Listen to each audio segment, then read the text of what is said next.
A week later, Kira arrives with Joy's info, unaware the mission's over. Sayaka tries to keep it secret but has to conceal the truth. Kira's future complicates his feelings. He puzzlingly asks Kira if it's all over, where would you love to travel? Only to realize that Kira had already answered that question a week ago. It's like an endless loop. Yet when it shifts to Cardust, Kira's alive. This means the immense human disaster is still out of control to this day. This guy amazingly only spent a day in the cave. But stepping out, he finds the world transformed.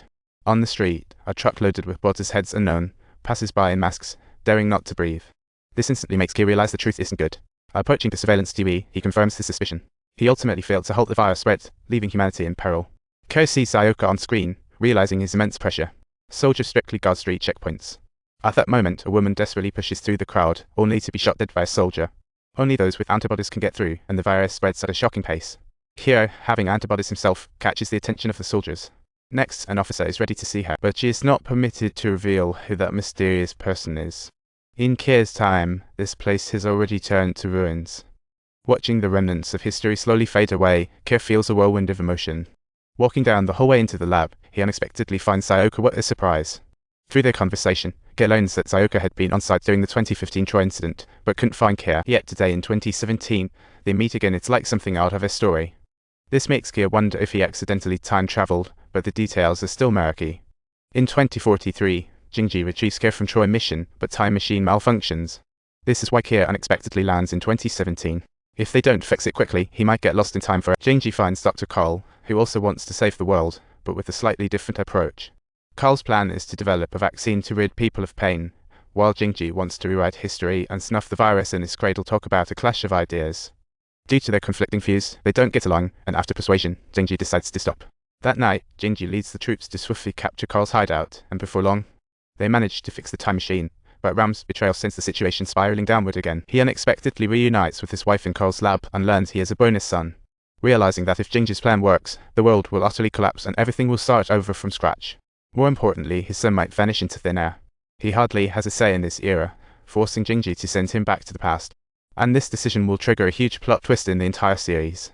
In the mid-1980s, folks uncovered ancient remains in the Himalayas, containing a rare pathogen. As Mark-like Biotech's president, Leland secures this specimen for $500,000. This bizarre specimen holds extremely high research value due to its rare pathogens. Suddenly, a fight breaks out, drawing their attention. It's Ram, time-traveling from 2043.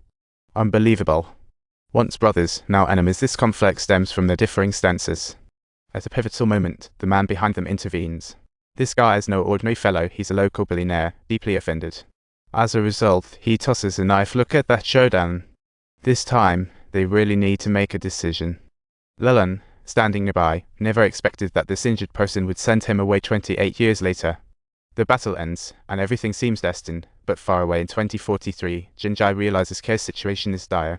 With the time machine lacking enough energy for an immediate return, Jinji decides to send Kira back to 2015. But this decision could lead to a system crash, leaving Kira to wander forever in the river of time. As the scene shifts, when Sayaka returns home, he finds something ultimately following the blood trail to discover the injured Kira.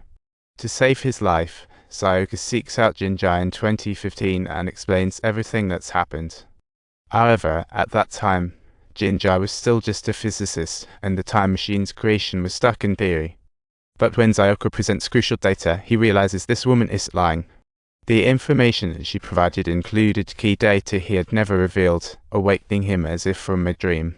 When Jinji arrives at Sayaka's house, Kira is utterly shocked and immediately recognizes the person before. He finally understands why Jinji picked him as a traveler, overwhelmed with emotions. After inspection, Jinji believes Carl's injury might be connected to time travel, beyond a mere blade wound. He hopes to find the cure of the theory to use his blood to reverse the side effects caused by time travel. They quickly get to work, heading to a local auto repair shop, where they successfully meet Kira's biological father. At first, the biological father isn't concerned about these two women rambling, but after Sayaka's sincere persuasion, he becomes a bit skeptical.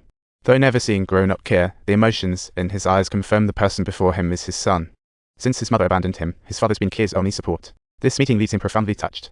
Don't forget to press that subscribe button so you can get more exciting content.